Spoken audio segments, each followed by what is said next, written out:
Hello, Steve Ross here again. Hello there, poetry lovers. Mr. Know-It-All here. Anyway, Bullwinkle Moose. Love it. Anyway, this one's going to be about why I wrote the book. I have one about the book in general, about this the YouTube channel. This one's going to be about why I wrote the book. It kind of started as Christmas time 2014. My kids came in, and my wife had asked my son and daughter, what was your first kiss? They're adults now. My son has a master's degree and was working, and my daughter was almost done with her degree in biomedical engineering. And so they're adults. So she asked them, what was your first kiss? So they each told the story of their first kiss, and then my wife told the story of her first kiss, and then they asked me mine, so I told them mine. First kiss story, and then my wife asked them, what about your second kiss? So they each told their second kiss story, and she told her second kiss story, and my son looked at me and said, well, what's your second kiss story?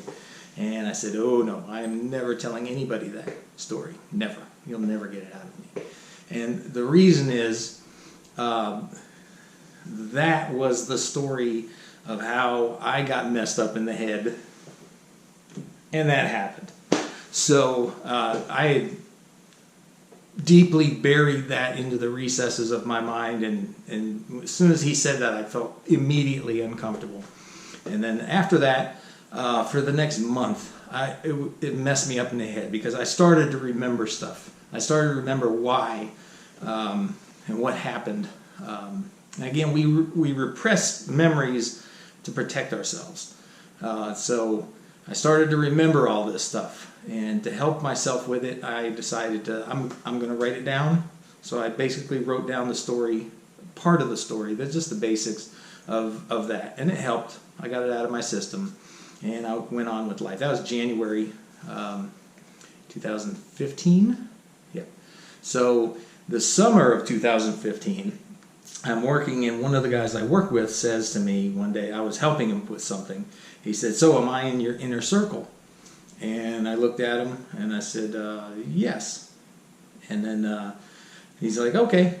And then the next morning, when I saw him again, and when I had a chance, I said, just to let you know, you're not in my inner circle. And he says, yeah, I know. I told him I was lying. He says, yeah, I know. And I said, how did you know about that? Because this is something that sociopaths do.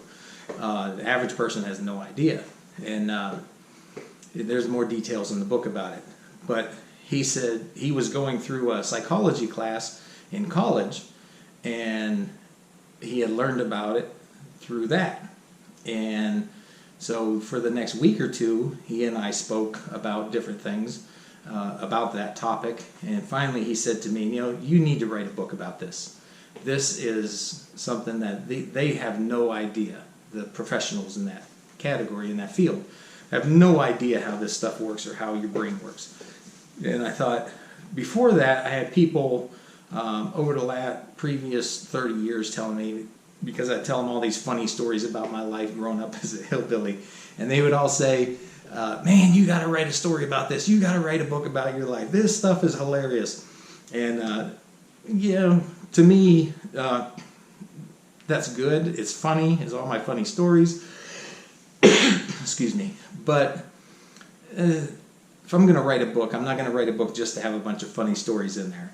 And then when this guy said you can help people by getting them to understand this, if you tell your story and what happened to you and how you became a sociopath, you can help people, then the light bulb went off, and I said, okay, yeah, I could see where this could help people and help people get an understanding. And so I started writing the story of my life and what happened to me in these relationships. And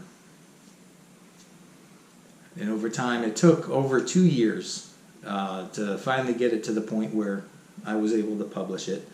And that's how I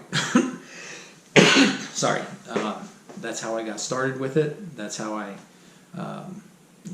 ended up getting the book published, and in hopes that there will be people that are helped by this.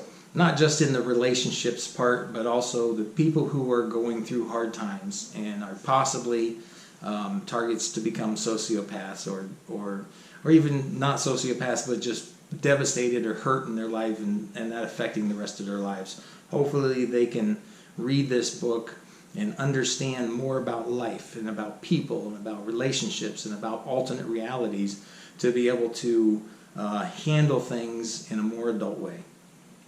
And hopefully it'll help people. But that's why I wrote this book. In the end, it was primarily to help people. But in the book, I also kind of used it as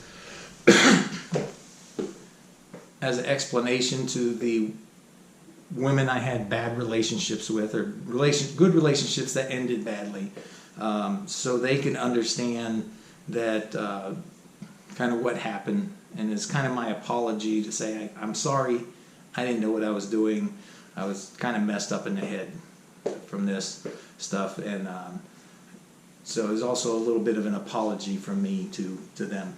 So hopefully the book can help a lot of people in a lot of different ways. And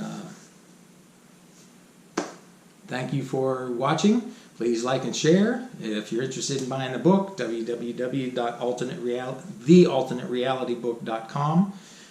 Refer a friend, anybody you know that's in a relationship, ever has been in a good relationship that ended badly, should read this book. And thank you very much. GoPro off.